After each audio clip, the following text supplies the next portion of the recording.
In addition to myself, Barbara Steiner and Tatiana Motinho will be there, trying to manage everything in 3 languages as much as possible. Everything is prepared, for example, everything concerning the CVs, and they will be with us in the background and trying to take notes of the questions. I've been accompanying these conferences since the beginning in 2015 in Berlin with great enthusiasm because I'm convinced that we need an international network, not only for our thinking. I also believe that this network helps to create a common basis too, which is not to be understood as set in stone, but as flowing with the movements. Since then, the 13 theses offer a parenthesis for dialogue, and in my opinion, they are the driver, or as Elena Bellocchi from the Basque Country Organization expressed yesterday in her greeting, they are the heart of our conferences. FRIGGA HAUG will open the dialogue, followed by 2 panels or interventions in 2 panels. After each of them, there will be a short opportunity to answer questions or to open a debate among ourselves. In total, and this is very important, we have only 2 hours, which is too short for a total of 7 speakers. Therefore, I have asked all participants except FRIGGA to keep strictly to a time limit of 5 to 7 minutes, which I will unfortunately have to enforce if we want also to discuss among ourselves some of the questions which might be raised, for example, in the chat. That concludes my presentation. I don't want to take up any more time, so I give the floor to FRIGGA. FRIGGA, please. I greet you all, full of joy for this meeting, to discuss the fundamental thesis that we have equipped ourselves with, and that we continue to elaborate with the aim of founding a utopia of women, which is a utopia for all people, and this is important. The fact that we cannot be together and yet we are all here together gives me hope, since I see that we are moving forward. So I want to begin my intervention on the 13th thesis with a critique of our errors, that is, with self-criticism, as we Marxist feminists usually do. Because we are Marxist, we deal with the existing relations of production, which intensify the inequality of living conditions in such a way that is hard to believe. Our initial thesis of 6 years ago, in which we understood gender relations are relations of production, demands new and constant analysis in the face of the current upheavals, the necessity of which we also understand as an opportunity and a task. Understanding gender relations as relations of production requires constant reanalysis. Affected by the daily news of the spread of the pandemic, of the natural catastrophes that destabilize living conditions with fire and water as do volcanoes, or the wars arising from post-imperialist relations, I had set myself the short-term task of including the radical changes in the relations between human beings and nature, the pandemic and the climate crisis, in 2 further temporary theses, that is, to formulate theses about them and include them in the agenda. However, in doing so, I overestimated the character of our movement and the possibilities of our thinking to intervene. We are not a political party or a body that can and must react to all changes. At this stage, we don't want to reopen the fruitless discussion that we had at the Second Congress, which took place in 2016, about whether we need our manifesto and if we should call it like that. We don't want to revisit this issue. We already resigned ourselves back then and said that there was no point in spending hours and hours talking about it, but that we prefer to call them theses and not a manifesto.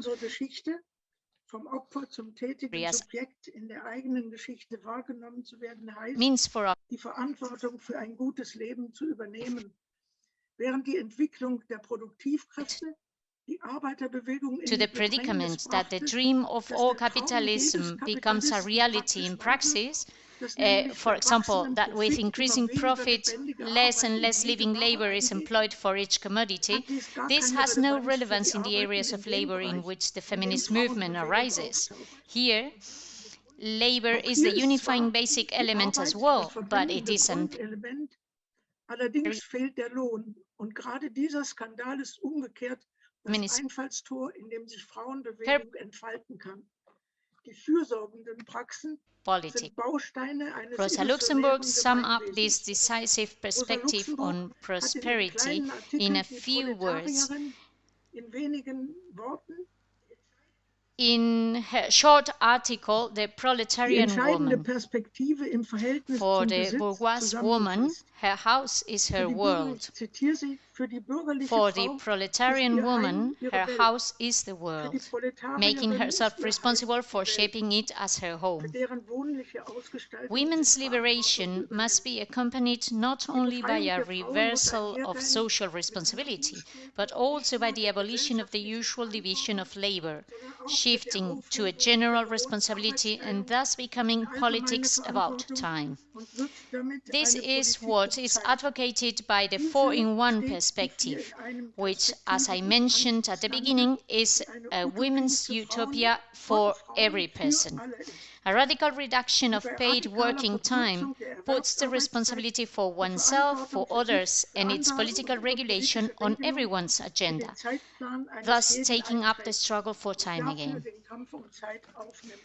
In the current turmoil Es of ist gerade high-tech in den capitalism, aktuellen it is Verwerfungen time im to return to our Hightech-Kapitalismus classics, an der and Zeit, in this erneut context, sich auf unsere Klassiker it is time to zurückzubesinnen. consult, diesem for Kontext example, Antonio endlich auch Labriola, the Antonio great Labriola Marxist, zu Rate zu forgotten ziehen, by most den of the weitgehend post-Marx vergessenen Marxisten der generation Generation and who nach was a Marx, contemporary of noch Engels Zeitgenosse last des späten years. Engels. Labriola Er develops a entziffert Marxist die theory that marxische defends the Theorie, critique of welche die political Kritik der economy politischen against the Ökonomie grundiert, rejection of gegen die philosophy as Absage a an die practical Philosophie philosophy. als It eine is a Philosophie knowledge der in practical Praxis. evolution Sie ist ein based on a Wissen im concept of praktischen labor that is Werden auf der not limited Grundlage to eines wage labor. Arbeitsbegriffs, This der nicht starting auf point Lohnarbeit makes it begrenzt directly ist. applicable Dieser to a feminist Ausgangspunkt theory macht ihn of direkt liberation, brauchbar für which eine takes into feministische account Theorie der Befreiung, die alle von Frauen geleisteten Arbeitshandlungen unvoreingenommen gewichtet und nach Maßstäben organisch zusammensetzt, die ihren Sinn eben nicht dem kapitalistischen but Verwertungsinteresse reverse entnehmen, it in their own sondern way. eigensinnig The umstülpen. guiding principles developed in our Leitfaden, der in thesis, unseren which are Thesen, always die in stets im Werden sind, a entwickelt process ist, of development, kommt naturally naturgemäß in immer come heftigere into a more and Konflikte more mit violent den wirklichen conflict Maßgaben with the real kapitalistischer norms of the capitalist Produktionsverhältnisse. production relations. Sie verleiten This, die in ihnen they lebenden lead Menschen the so people auf living uns in zu them, as spontanen included, Antworten, to Reaktionen, spontaneous die Kraft responses, to verbrauchen und reactions that geradezu involve a lot of notwendig force and that become reaktionär werden, wie Rosa reactionary, Luxemburg das almost by beurteilt. necessity, as Rosa Und wie Luxemburg wir bei pointed kurzem Blick out. auf die derzeitigen And as we Kämpfe can see, in der looking briefly at the Klimakrise, current in der struggles of the Flüchtlingskrise, climate in der crisis, the Pandemie refugee entziffern crisis, and können. the pandemic, Sie ermöglichten den they Eintritt have allowed fascist faschistoider aspirations to enter Bestrebungen in die governments and Regierung have und catapulted the German left to the katapultierten other am extreme, anderen Ende in driving it Deutschland out die of Linken aus government. der Regierung. Antonio Labriola Antonio leaves us a Labriola very apt hinterlässt uns theoretical als treffende formulation of the Formulierung der perspective of Perspektive Marx's der philosophy of Marxischen praxis, and I Philosophie der quote him, Praxis, the society of hier in solidarity in die co-production solidarische with nature. Gesellschaft in And for all Co-Produktion those mit der Natur. critical Für voices alle, who die doubt the kritisieren clash den between productive Zusammenstoß forces zwischen and relations of Produktivkräften production, he und spoke from the point Produktionsverhältnissen of view of bezweifeln, a den kritischen meteoric Ausdruck der movement. meteorischen Bewegung.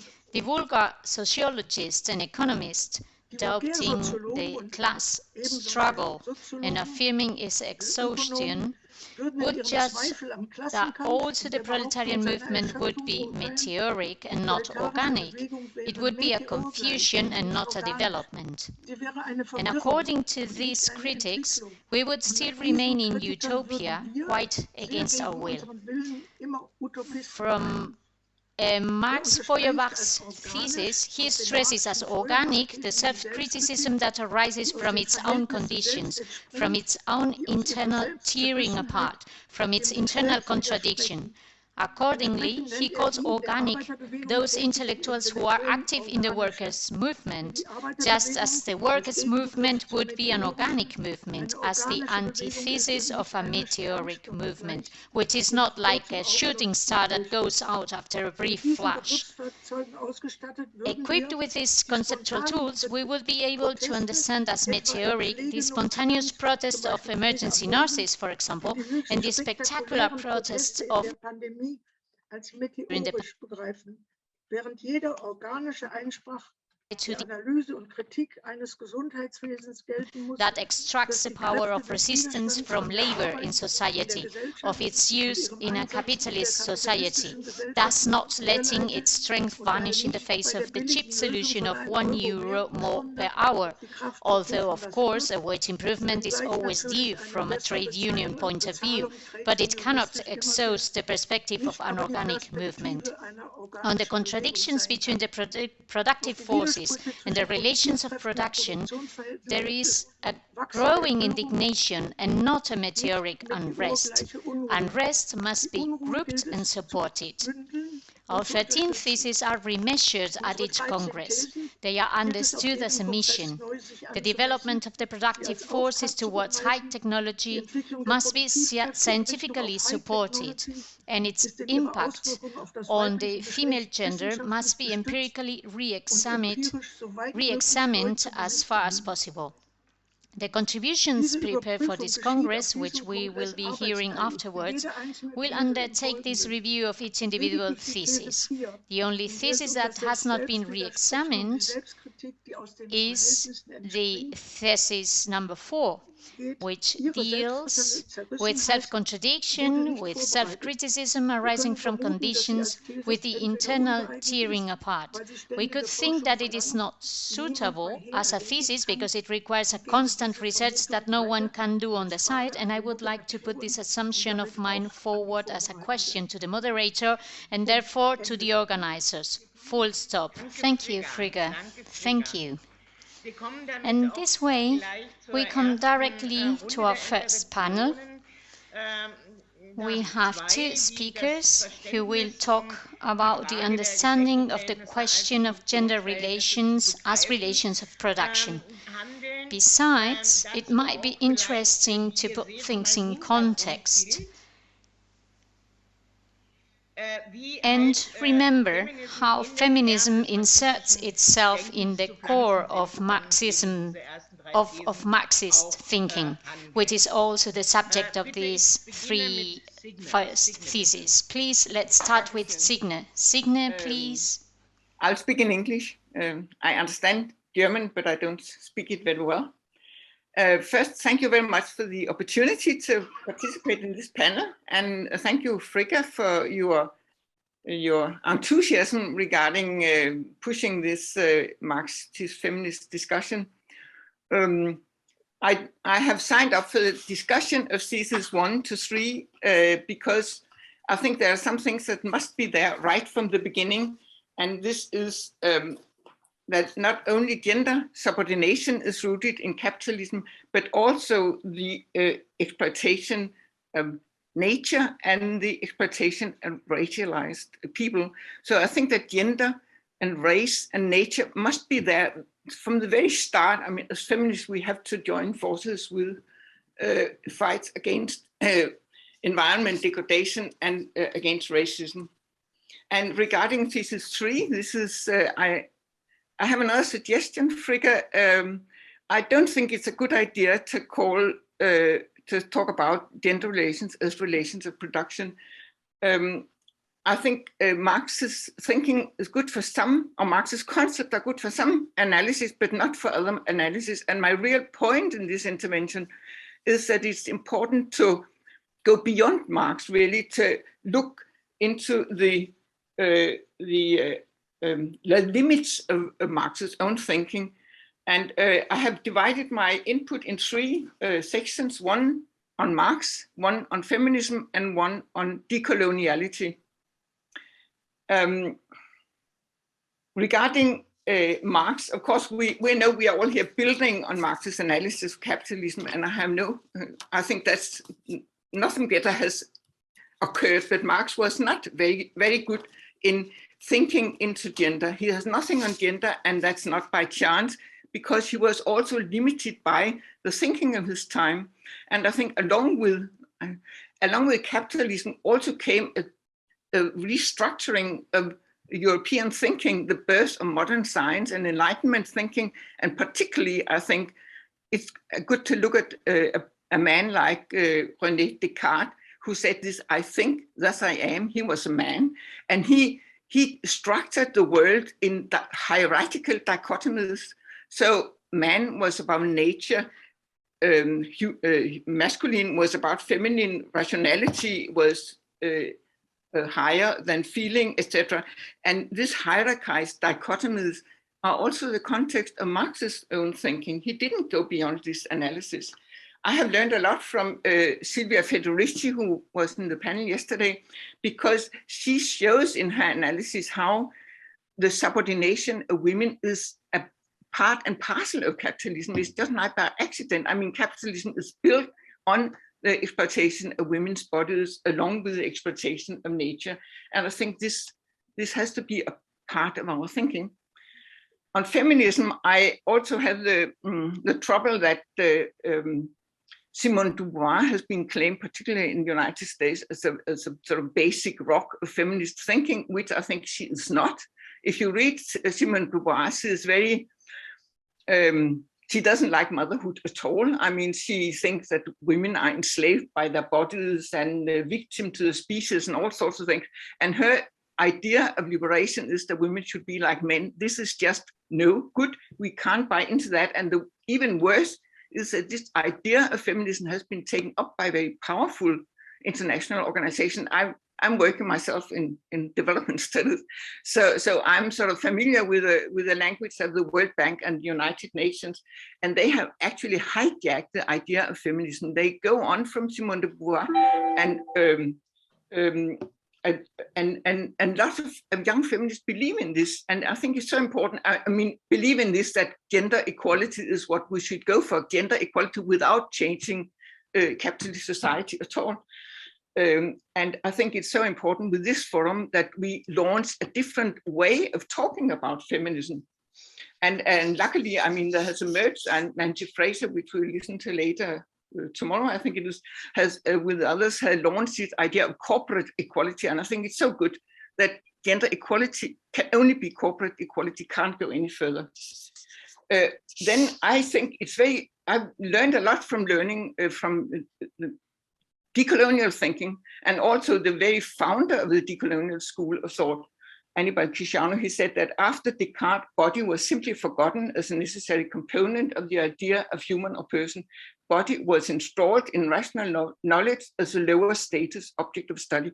And this is exactly what I talked about, Descartes, etc. And for us as feminists, it's very important to get bodies back in. Bodies are also excluded by Simone de Beauvoir. They're excluded by the World Bank and all that.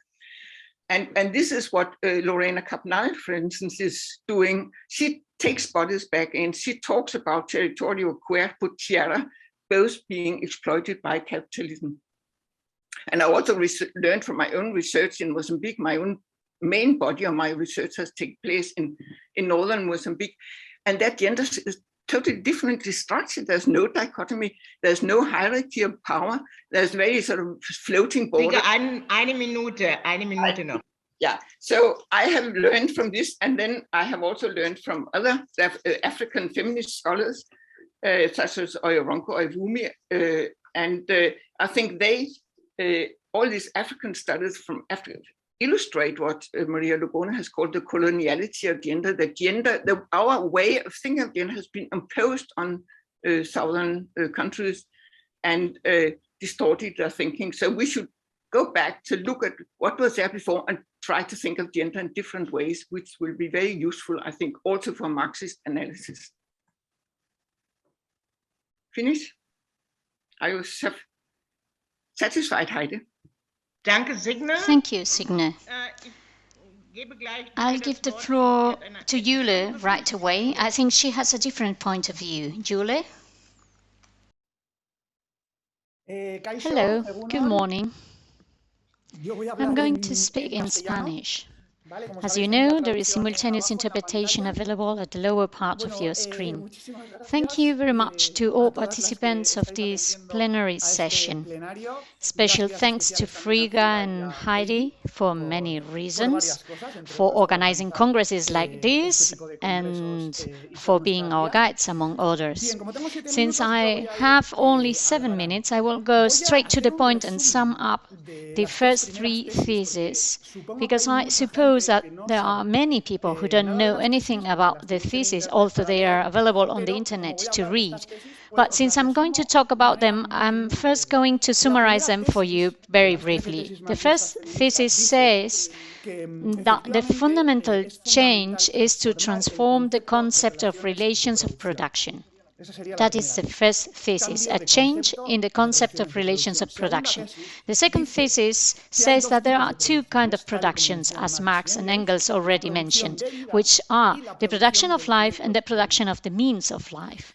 And the third thesis says that gender relations are relations of production, not an addition to them. Okay. I will offer here a partial counter-argument to what SIGNE has just said, but I would like to insist on the idea that our need for a categorical and conceptual reformulation is imperative. That is, we need new concepts, and we need to strategically use the concepts already in circulation for emancipation. This means that we not only go through difficulties in our bodies and in everything that was discussed yesterday, in our territories and in all those materialities, but we also suffer from what has been called epistemic or epistemologic violence. That is, we have been thought we could not think as ourselves, and not only as women, but also as racialized, as bodies that are excluded from the hegemonic and universal body, which produces the legitimate categories and disseminates them. Therefore, we need to know very clearly that categories articulate reality, make it manipulable and therefore changeable, and they are of utmost importance, because there is no change possible without them. Later we will come back to Marx's philosophy of practice, that is, if we don't think in a different way, we cannot act in a different way and we cannot change. We need gazes that can see exploitation and oppression that the dominant categories beyond territories and bodies aim to conceal in order to remain dominant. Allow me to put an example, because there might be people who don't know what I'm referring to.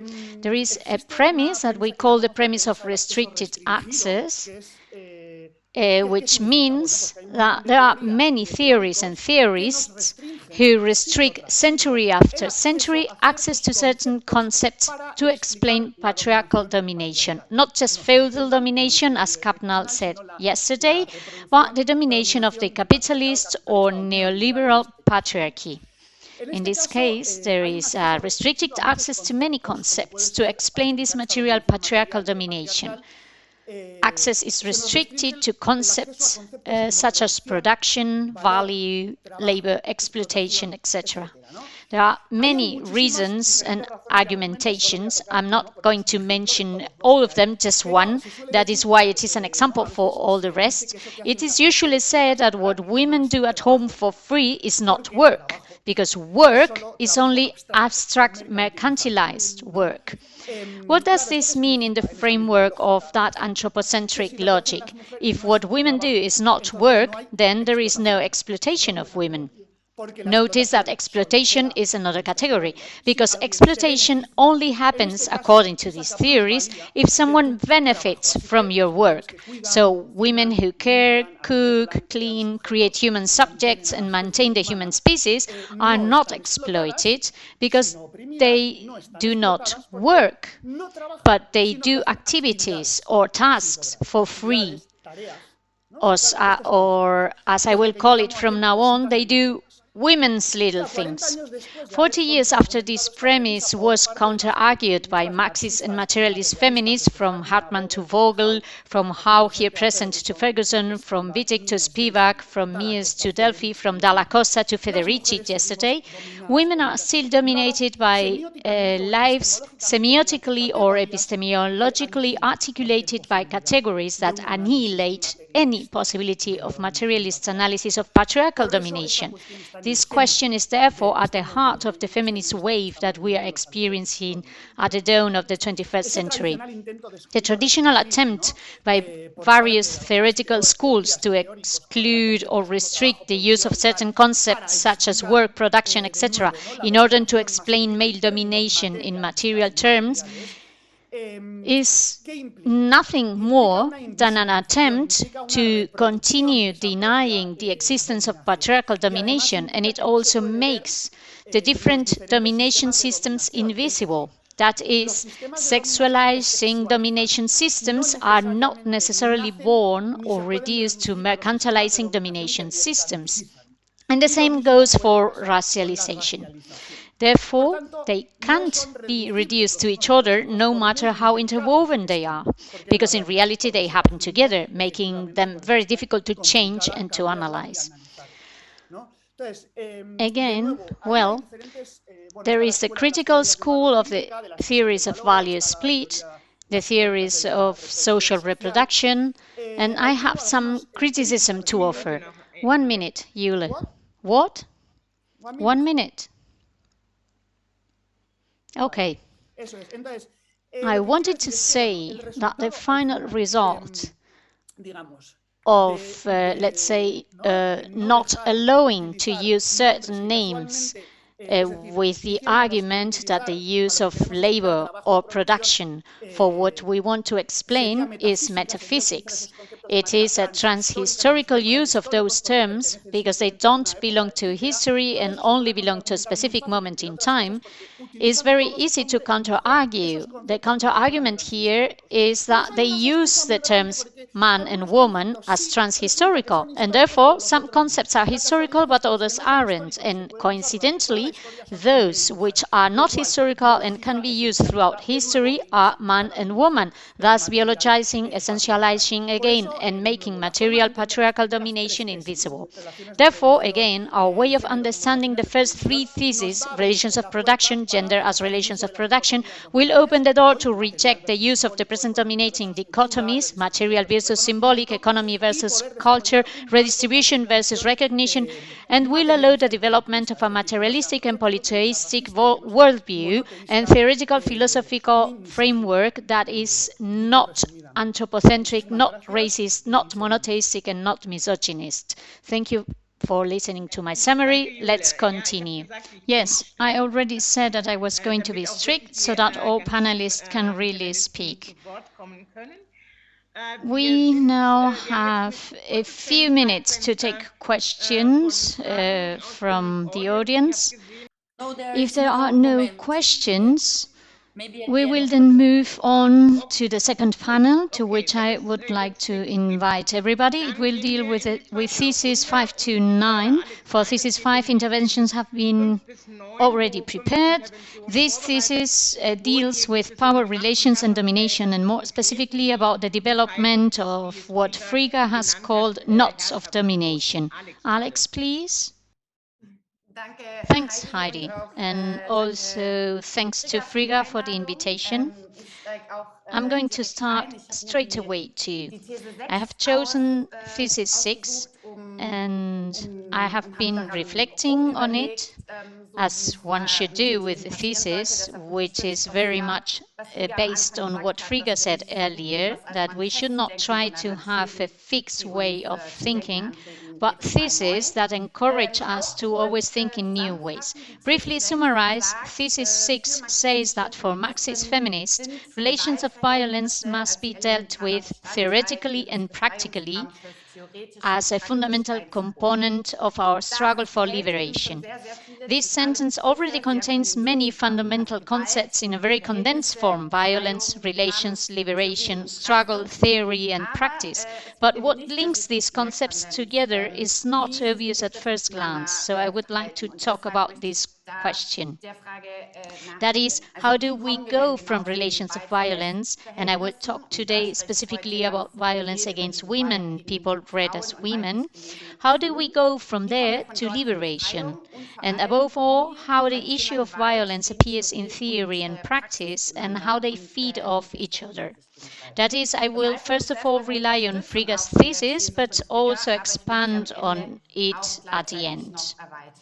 If we start from the theory, from a theoretical reading, violence is an expression of traditional but also currently established relations, as the thesis indicates.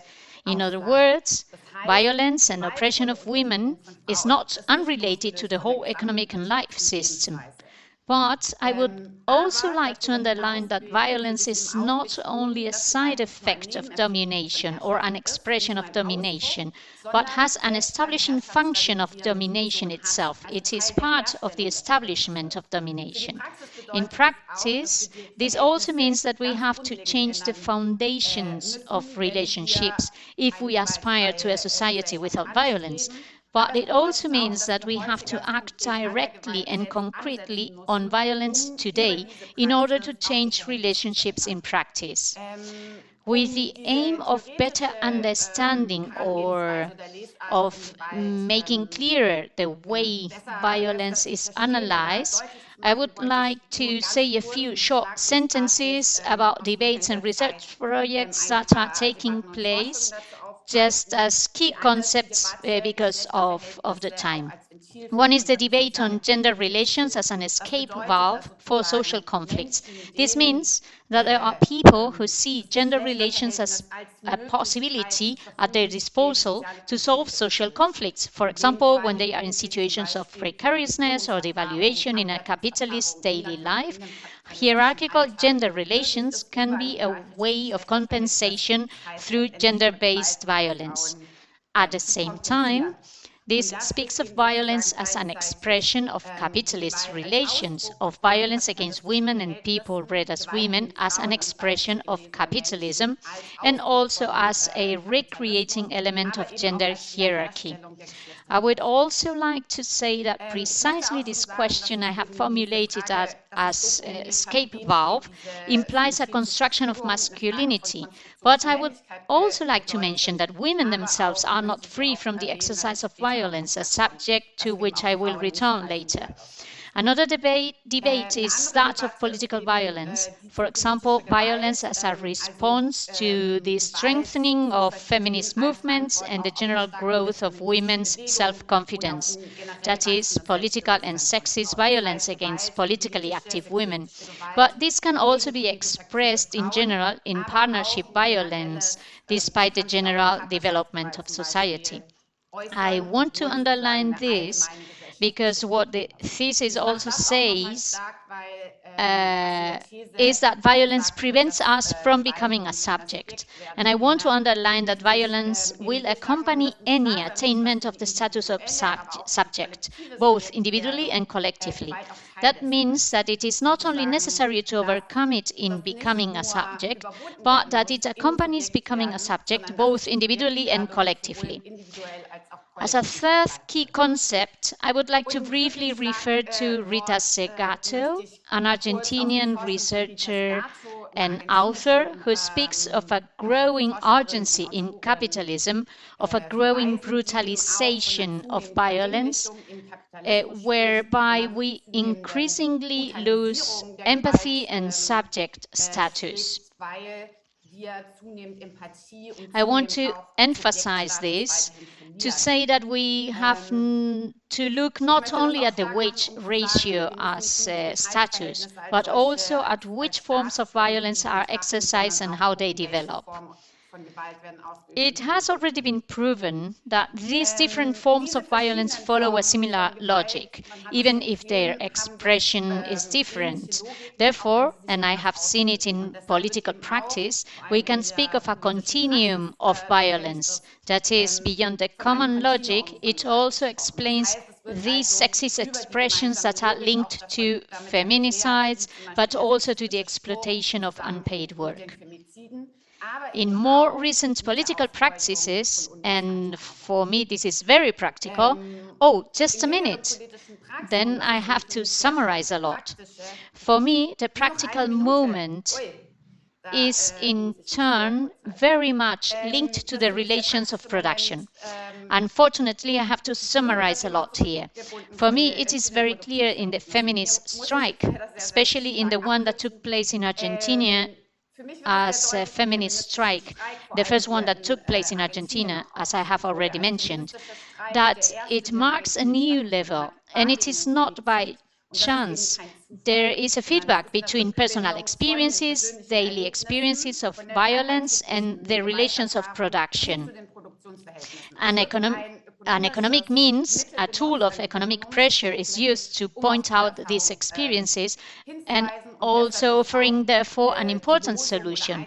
If our lives are worthless, then produce without us, which makes this daily experience of violence clear.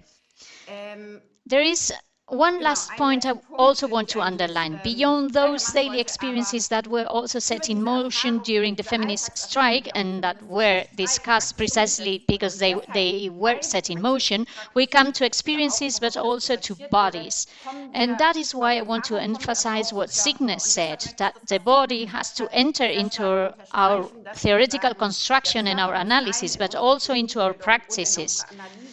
And here, I would like to take up something that SIGNE already mentioned, which is that including the body in our theory, in our analysis, gives us the possibility of including the body in our practices, because when we link the body back to the criticism of capitalism, we also have a very specific and concrete means at our disposal, which is to take the body to the streets, to interpose the body against capitalism.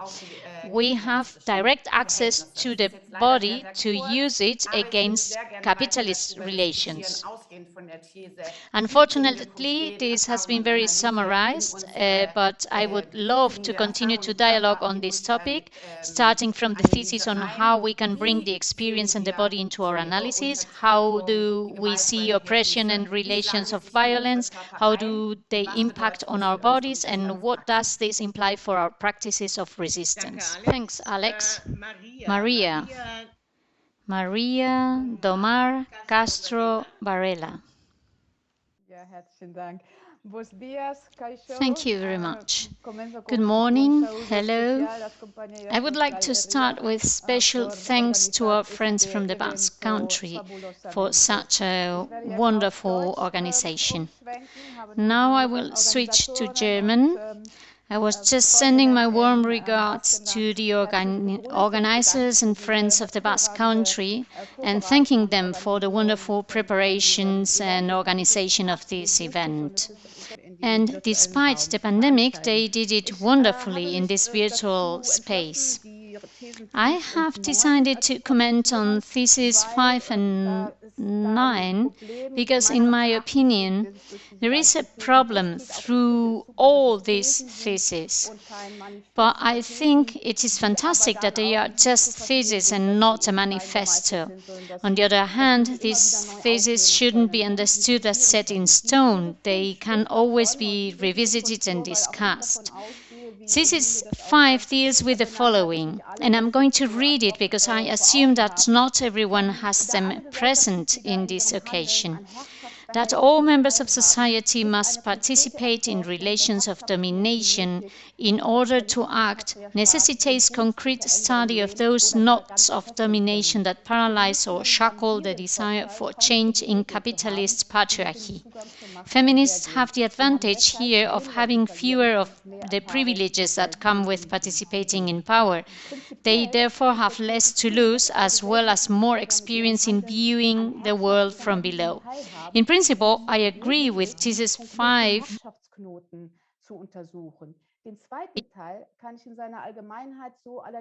It is therefore necessary to examine the concrete nodes of domination. Nevertheless, I cannot agree with the second part in general. It was especially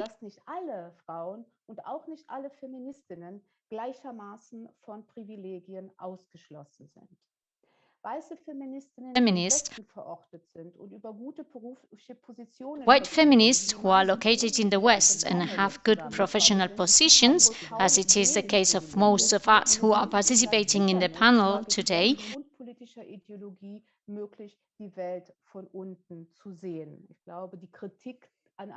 because of their gender and political ideology.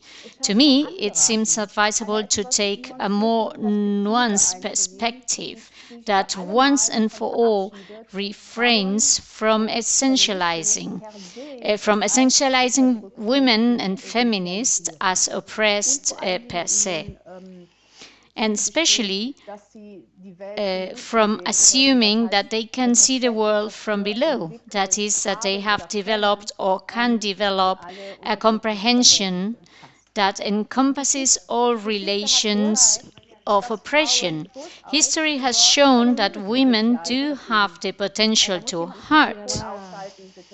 Someone needs to mute her microphone. Please mute your microphone. We can hear you in the background. Okay. During my studies, already in my second semester, when I was very, very young, I examined along with some feminist friends the positions of the so-called feminists of the first generation, that is, those from the 19th century. And we could verify their position before the so-called made question, to our distress, because it was a real shock for us. It was very clear that feminists could adopt very different positions before the made question, but also before colonialism, which many feminists defended. At that time, the results were a shock for me, but also the first step towards focusing on feminism from a more critical position before the sources. It is no coincidence that Spivak speaks of imperialist feminists and thus problematizes feminist voices, including Marxist feminist ones, that do not see the need to confront their own complicity. Self-criticism is not just being critical of the theories we consider, of the thesis that we formulate, but also of our own complicity in the reproduction of relations of domination. Some feminists do have quite a lot to lose, not recognizing that this stabilizes a capitalist system based on an international division of labor. A great merit of Spivak and other post-colonial feminists is to have exposed Western feminism to continuous critical questioning. Following their analysis, it is also necessary to reject a universal gesture that seeks to represent all women without, at the same time, scrutinizing the complicity of some with imperialist policies. The thesis of a global sisterhood is to be questioned because an uncritically proclaimed alliance policy can only be attractive to women from dominant social groups. There is a conflict between academic feminisms of Europe and North America, especially of the United States, with the interest of women living and working in former colonized countries.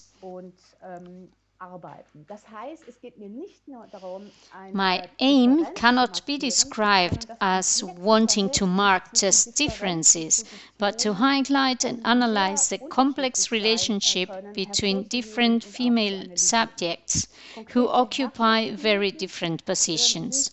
Concrete nodes of domination are to be examined, but in doing so, we should distance ourselves from the simple dichotomy of women-men that was already mentioned. Furthermore, it seems necessary to me to take seriously the analysis and movements that deplore the exclusion of trans, intersex, and non-binary people from the movement. A heteronormative perception of Marxist feminist thesis is simply no longer contemporary and has always been problematic. This was also mentioned yesterday. 1 minute left. I'll move on to thesis 9 then, which I also want to comment on briefly. This thesis deals with the upheavals that follow the crisis of Fordism, which manifest in the series of crises of the rapidly globalized economy that drive people into more and more precarious conditions. Women are among those that lose out, just as other marginalized practices and groups. For a long time, far too long, I would say, it was believed and challenged in the Marxist movement that the European industrial worker is capable of representing the political interests of all oppressed humanity. Women were seen only in the field of reproduction for a long time, and Marxist feminist analysis have led to the necessary transcendence of the dichotomy between patriarchy and capitalism, highlighting the primary exploitation and oppression of female bodies, which is still happening. While this has been important in the political interests of colonized people or even migrant workers, this can hardly be equated with those of the European national industrial proletariat. On the contrary, the position of non-European and migrant workers is in direct contradiction to the position of the European national industrial workers. Compared to the experience of the male European industrial worker in the 19th century, today we find a situation in which multinational corporations increasingly outsource their production to the global south.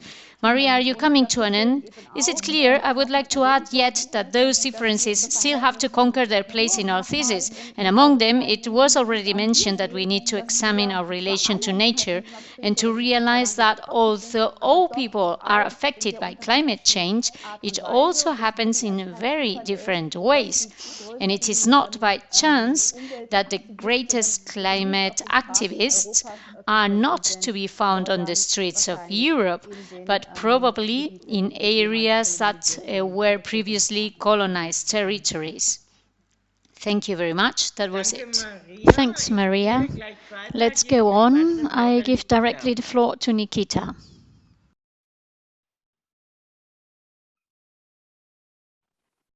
Thank you, Heidi. I'd also like to start by thanking the organizers, in particular JULE and Elena. I'd also like to thank HEIDI and FRIGGA for their patience. I've not been very prompt with my responses, and thank you so much, and I apologize. I just started a new job, and it's been very hectic at my end. So in the 5 minutes or 7 minutes that I have, I'd like to respond to the thesis 8. I've put it, can everybody see my PowerPoint?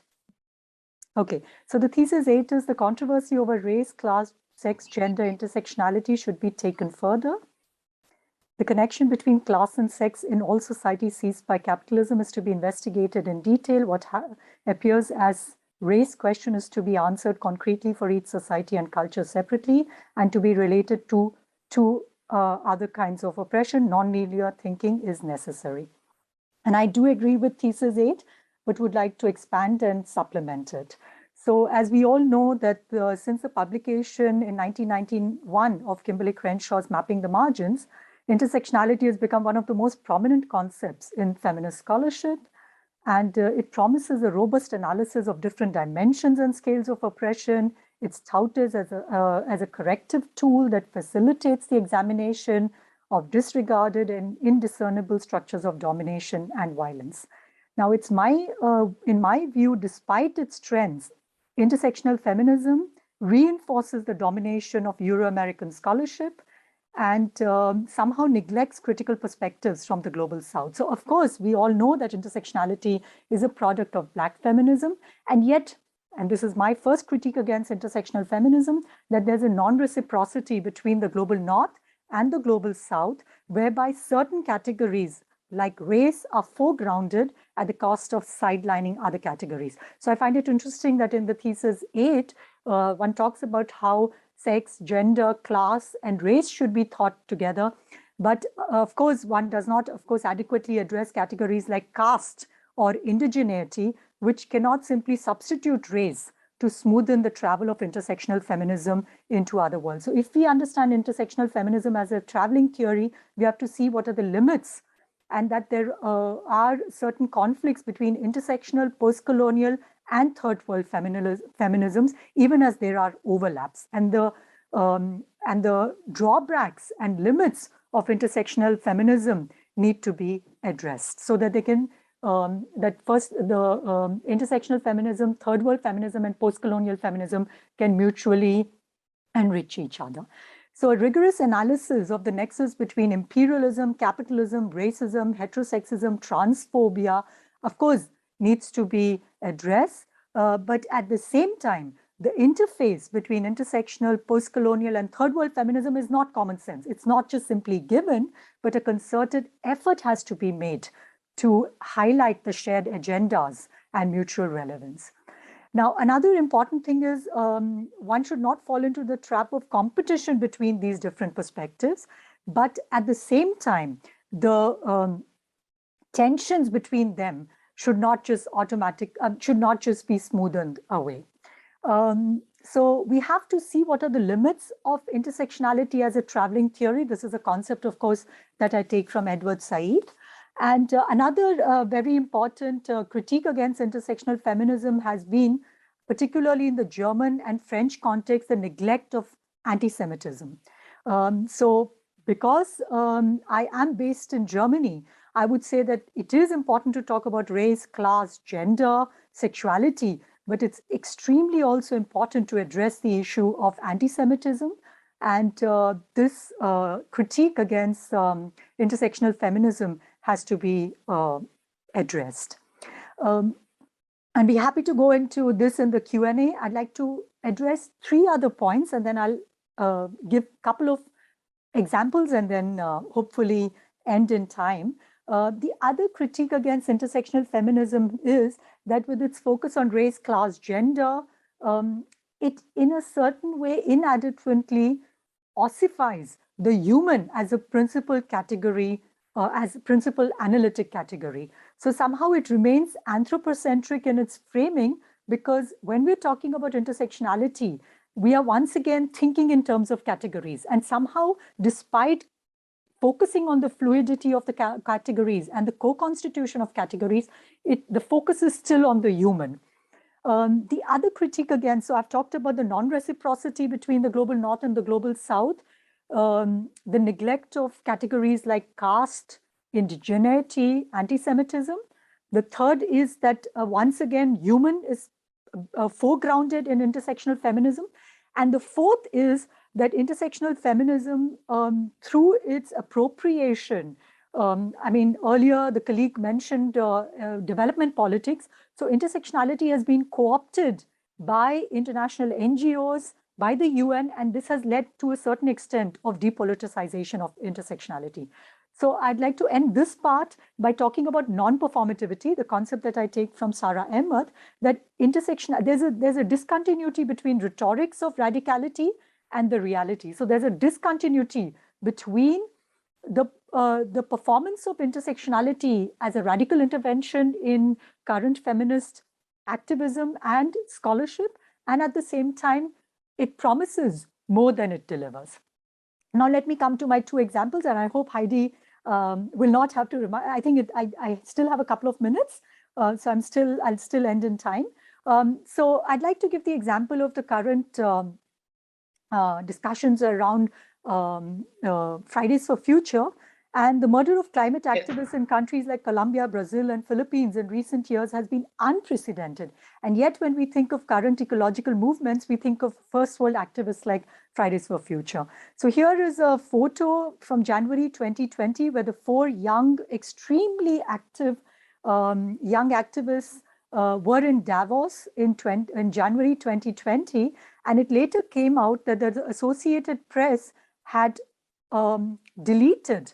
So this was the original picture with the Ugandan activist Vanessa Nakate, who was taken out from the picture, and this is what the world got to see. And I think this is a fantastic example of how we live in a world where, despite the whole celebration of Black Lives Matter and global solidarity, we still see that the focus, the platform, the person who's heard, the groups that are heard, the voices that are heard depends on which platform you speak from. I'd like to end my little intervention with a wonderful quote by Gayatri Spivak, which once again points to the limits of intersectional feminism. And she shows that it's not enough to just focus on race, class, gender, but we need to also see how, and I won't read out the whole quote because I think Heidi is already pointing out that I'm running out of time, that it's not enough to talk about race, class, gender, but we need to talk about international division of labor. And we need to talk about another key concept that Maria foregrounded and addressed, complicities, complex complicities when we're talking about scales and forms of discrimination. I know that I've shown this image many, many times in the past, but I still find that it's one of my favorite images.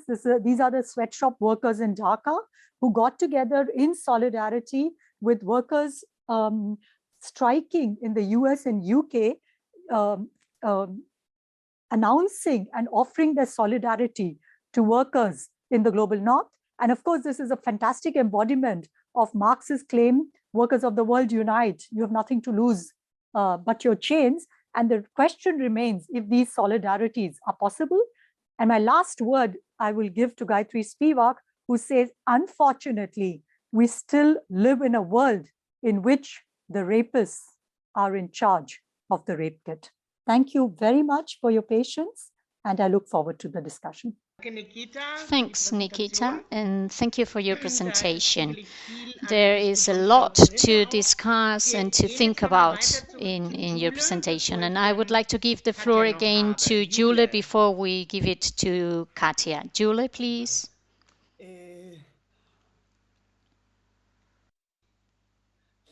Thanks, Heidi. Well, of course, I suppose that we all would like to comment on what the other friends already mentioned, but I would like to connect with something that has been said, and maybe we will have probably time for debate later, but I completely agree with the analysis of the different theses. I agree with Alex and Maria, and I'm also in total agreement with what Nikita has mentioned, which Maria also mentioned in her turn. There is a lot of common teniendo claro que hay cosas que nos diferencian, no solo a nivel teórico, sino geográficamente, etcétera, y de las condiciones materiales que tenemos, hay muchísimas cosas no solo en común, sino but there are some thoughts and ideas that are interwoven. Imbricando diferentes posibilidades, en el sentido de que, por ejemplo, si hablamos del neomaterialismo, ¿no? Es decir, el neomaterialismo, Braidotti, etcétera, y lo juntamos con Spivak y con la economía política marxista, nos sale un terreno muy fructífero que es, primero, nuestra antropocéntrico, es decir, es muchísimo más fluido, rompe la imagen ilustrada, ¿no? Moderna ilustrada del individuo como materialmente limitado, y nos lleva al terreno de lo posthumano, ¿no? Quitándole además importancia a ese sujeto racional, a ese individuo, ¿no? A ese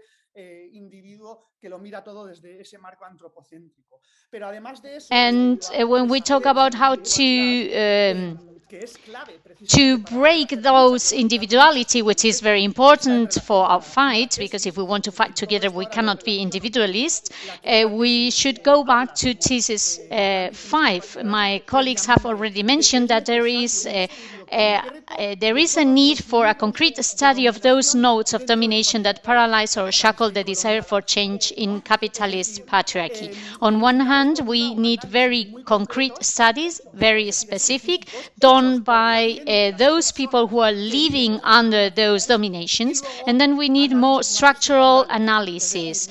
We need to get together to en ese cambio no solo del modelo organizativo y de las condiciones materiales, sino en ese cambio del deseo, que es a lo que hace referencia la tesis 5, ¿no? Es decir, cómo cambiar el mundo o para cambiar el mundo, cómo cambiar también el deseo de cambio, ¿no? Cómo producir ese deseo de cambio. And I was saying that in those specific studies about those knots that require a fight for emancipation of all, again, and following my thinking of before, we have a semiotic of or discursive differences between concepts and categories, and I would like to link it with the first to third thesis.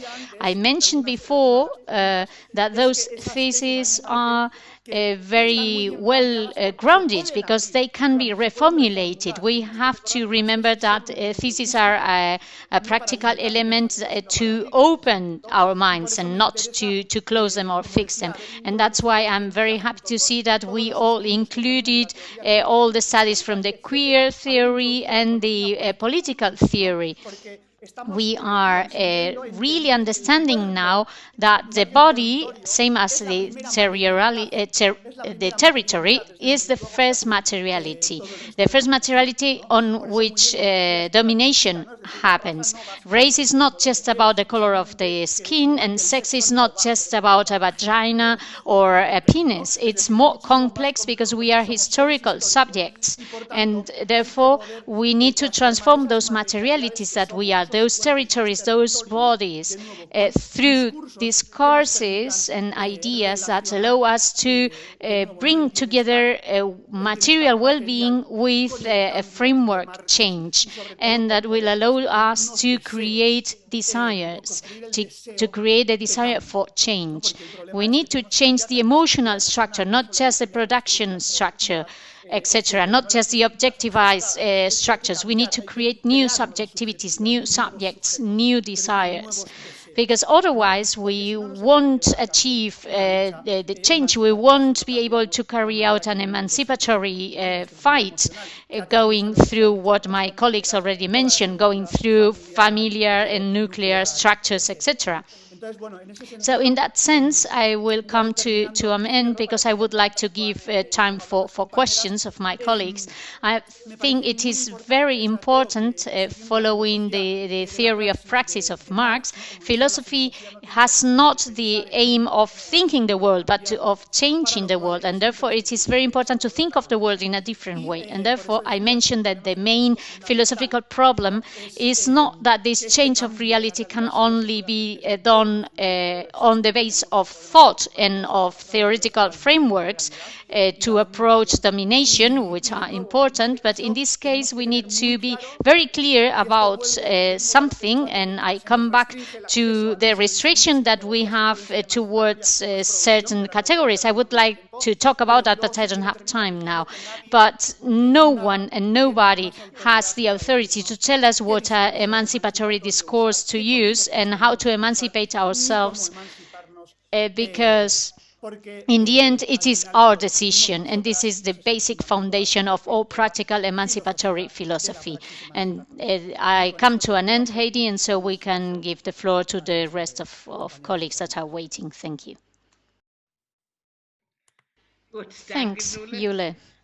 Jule has played a very special role because she was very involved in the organization of this conference, and that's why we gave her a second turn to speak. And with that intervention, we come to the third part of our panel, or a third panel, in which I would like to give the floor to FRIGGA last time for her to offer us her last remarks. And then maybe there are 2 or 3 questions that are very important from the chat box, which I would like every panelist to answer. I would like to hear their opinions. We have one comment by Nora, and we have 3 questions. Nora is commenting on the gender relations and relations of production. So the relations of production include the reproduction of the means of life and the reproduction of life. Thus, gender relations are part and parcel of those processes. Labor is the mediator of human and non-human natures. Nora quotes Marx that humans live on nature means that nature is their body with which they must remain in continuous interchange if they are not to die. That humans' physical and spiritual life is linked to nature means simply that nature is linked to itself. For humans are a part of nature. So this means for Nora, the thesis have to elaborate on these points in order to make them understandable in terms that this sentence includes bodies, male and human, and all forms of transforming nature, humans and non-human natures. She points this out also at another point in the chat when you read it. So the problem with production is that for many people, it signifies just the production of the means of life, or even only industrialized labor. I think this is a valuable comment for this question of the gender relations and relations of production. And then we have very concrete questions. So Angie is asking Nikita DHAWAN, thank you for this interesting presentation. Why do you, as I understand, think that the category of race is insufficient to capture anti-Semitism? Then a question to Jule. My name is Aransasu Okario. Sorry for the pronunciation. I agree with you when you talk about transforming the desire of change, but honestly, do you think it is possible to renounce to privileges that are achieved with oppression? And then we have a question by Margarita Zumo to Castro, Varela, DHAWAN, and GOIKOETXEA. Sorry again, Jule. Thank you. I think it makes so much sense to recreate feminist positions on race. The question is that of difference. Yesterday, Federici repeated once again that capitalist exploitation creates hierarchizations in division of labor and privileges among the exploited, and then also creates subjectivities along that. If we talk about complicity, we have to acknowledge that there is an active relation of exploitation between women in different positionalities. Is there any way of mediating these hierarchies in feminism? Or we should exclude certain women from the struggle as accomplices? Or is the body and the territory really the first materiality on which we could universalize from there? These were the questions I could take up so far. Thanks. Thank you. Now I would like to give the floor to all participants in this round table, and I would like you please not to speak longer than 2 minutes, because I really would like to give the floor to everybody so that we can close this session properly. Alex wanted to speak. Would you like to start, Alex? Yes, I'll try to sum up. About Nora's question about the focus and if body should come first, I wouldn't express it that way. I am in favor of what you said about the relationship between body and nature, and this has been very clear throughout the pandemic, but I believe we need to think from a practical point of view, and my thesis and my argument were based on the praxis, and I believe that the body in the praxis is a way of defending ourselves. It's an instrument of defense. And I wanted to answer the question of Margarita as well, and comment on what Maria Domar said. I believe that it is very important to take into account the different typologies of women and persons perceived or read as women, And we need to be aware of the international hierarchy. We need to include them in this international hierarchy. But there are different ways of approaching this topic, and we need to be aware of the fact that our roots are in Europe, and we should not exclude the thinking of women that are outside Europe, and that maybe their voices are not taking as much into account as the European voices are taking into account in our tradition. And so we have to take into account that there are other people who are not as privileged as we are. Thank you very much.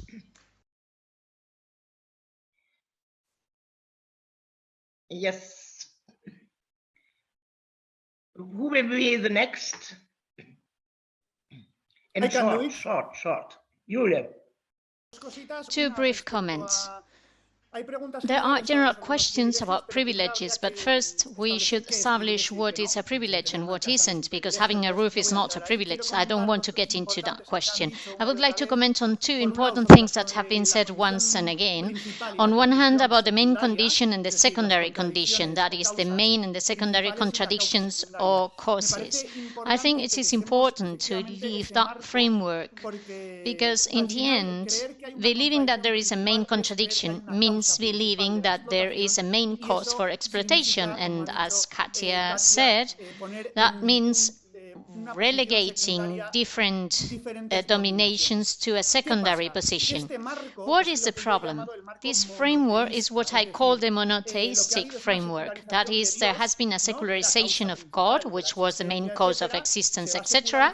It is secularized, and we end up in modern times and in the beginning of the 20th century with the idea of main contradiction, which is only a secular thought but still monotheistic and rather Christian, which is where we propose a polytheistic and materialistic thought that I cannot expand on right now. And about Nora Reisel's topic that was commented by many other people, the topic of relations of production, that is, the relations of gender are relations of production, the important thing for us there is to stop calling reproduction to the creation and production of life, because we don't understand why the creation of subjects is called reproduction, because we agree that subjects are not born, they are made. That is, we are not ants, we are born mammals, and we need to be created later into subjects, into men and women. That is, we don't reproduce life, we produce life. And I insist again, frameworks that divide between production, reproduction, etc. are not valid, because they lead us constantly to a rather monotheistic, illustrated and androcentric thinking. And I stop here, I don't have time for more. Thanks, Jule. Who would like to come next? Yeah, I'd be happy to go next. So I'll give a more general answer to the various questions. Thank you so much for the opportunity to clarify what I'd argued. So basically, the question that I want to address is, what differences do difference make?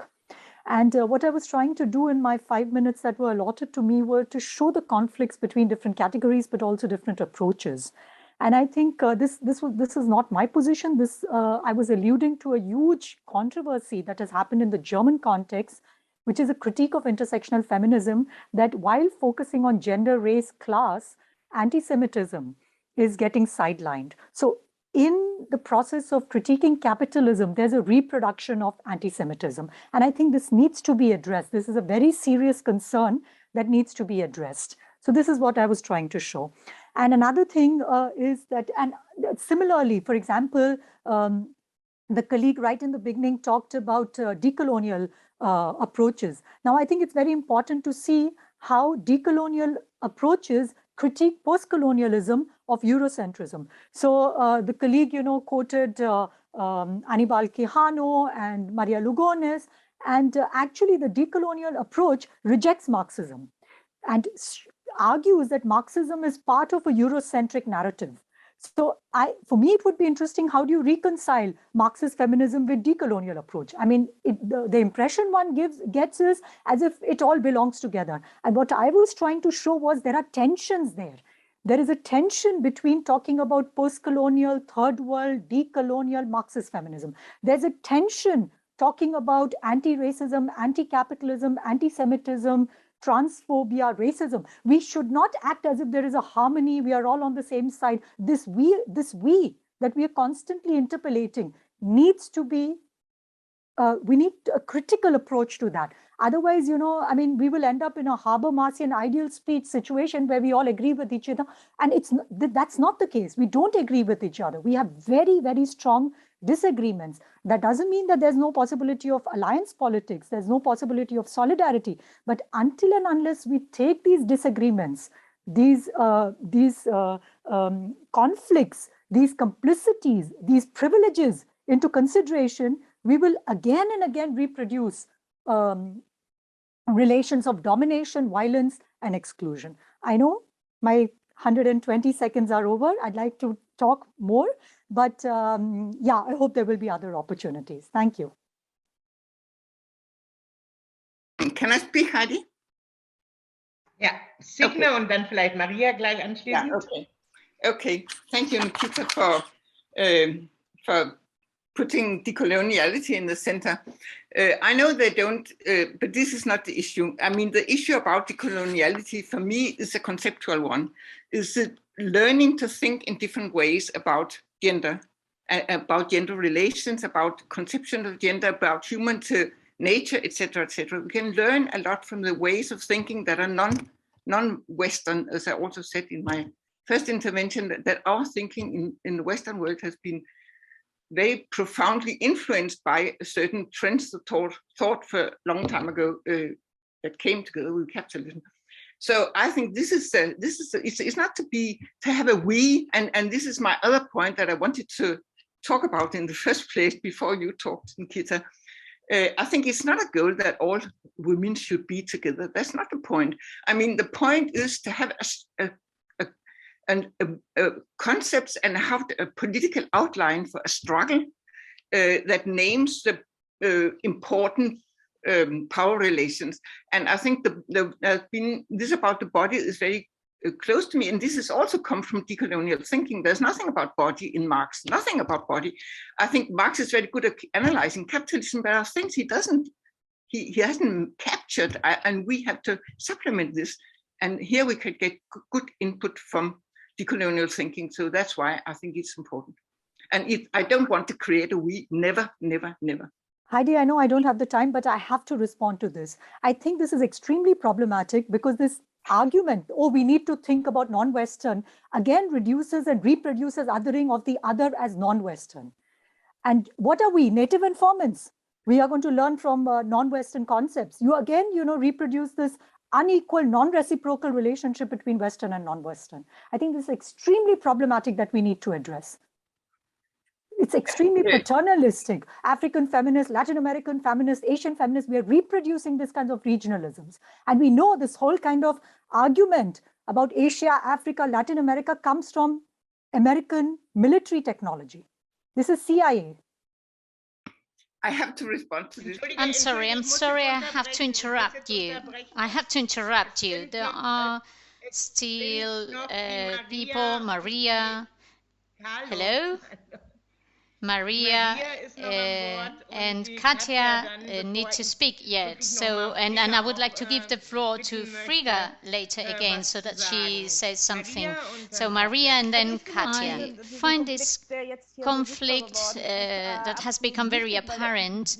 I believe it is very important. It's one of the main criticisms that we need to answer to, that we don't focus enough, that we don't go straight to the point. So the point is not to sit here and say we all agree in everything, or it's not a thing of adding points to the thesis of others. We need to be aware of our contradictions, and we need to know which are the differences between the colonial theory and post-colonial theory, and post-feminism and European feminism or African feminism. We cannot minimize, we should not minimize those differences. And it's not a question of taking this and that that I like and make my own theory. There are basic concepts that cannot be harmonized. And maybe this was coming a long time, and maybe we need it. We need to find ways to manage conflict, to get into the conflict without having the feeling that everything explodes into the air. And maybe and without thinking that we need to create a cheap political alliance. We cannot afford that due to our history, due to the present debates that we should take into account what debates are going on, and we should not deceive those people, and we need to be clear about what aspects cannot be harmonized. Thank you very much. There have been some very interesting proposals and questions for debate, but I would like to give the floor to FRIGGA, please. Your microphone, FRIGGA, you need to unmute yourself. Is it okay now? I'm going to keep it short. I am much older than you all together, and I can give you some elements of my personal experience. Of course, being old has a negative part, which is that I'm a bit ill, and sometimes I need to fight for my consciousness to be strong and not to be overcome by illness. I'm very happy to see that you all have come here and that you have a very fruitful and lively dialogue and debate. And that shows that this Marxist, this feminist utopia, this initiative is very has a future, and it is a feminist utopia conceived by women, but it is for everybody, And it is important that we try to find what we have in common and not what are our differences. I think, first of all, we need to find the commonalities and not what divides us, because if we really start thinking who is more in the focus or at the front of the debates and who is secondary, etc., this is going to divide us. We need to look for everything that we have in common. And because we are here to fight together for a utopia that is a feminist utopia for everybody. And this is the scientific character of this utopia and of what we do. We could say that, well, I've heard that I cannot speak for everybody, but this is not true. The most important thing is that everybody speaks. All women need to speak, and when we speak for every woman. And there was another point that I wanted to comment on because I found it a bit strange. When we were talking about the differences and how important it is to see the difference and acknowledge them, and I think you have talked about complicities as well. And I belong to a generation in which we really fought at different fronts, and I had the opportunity to work together with Subcommander Marcos in Chiapas, and the first thing that we did was to find out what we had in common, because it was very important. And I'm going to cite Subcommander Marcos. He said that the most important thing is hope. Hope is what brings us forward. Thank you very much. Danke, Frigga. Thank you, Frigga.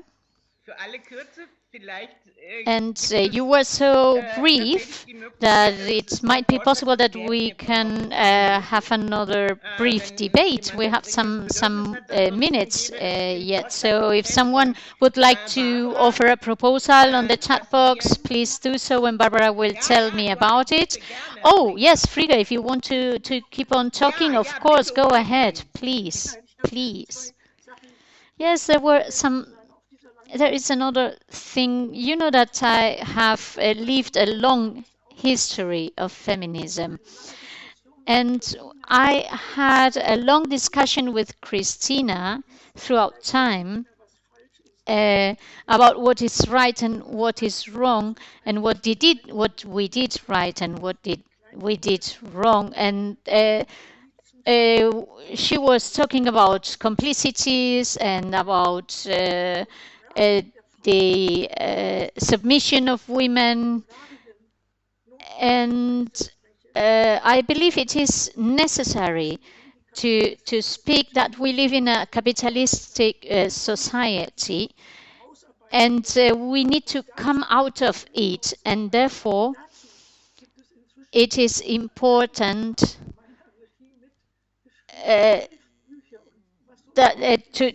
to think together. I mean, I have written 11 books, and for me, it's very sad to see that we fight for our ideas among ourselves. And I really believe that all these texts that I have written and all the texts that have been produced by women for women and for everybody need to bring us forward. And if we start analyzing who has the privilege and who is not the main character in our narrative, this can divide us. I insist we need to speak for every woman, but not in representation of every woman. It means when I speak for every woman, I speak from the common base that we share, from all those aspects that we have in common. And that's the basis from which I can speak for every woman. Thank you. Thank you, Frigga. 2 points. I wish really, well, I have tried to move you to write your questions in the chat box, but we didn't have the time. So maybe we need to improve the formulation of our thesis, and therefore we need to put together everything that you wrote in the chat box and what we have heard today, and maybe we can put everything together and organize another discussion on the thesis.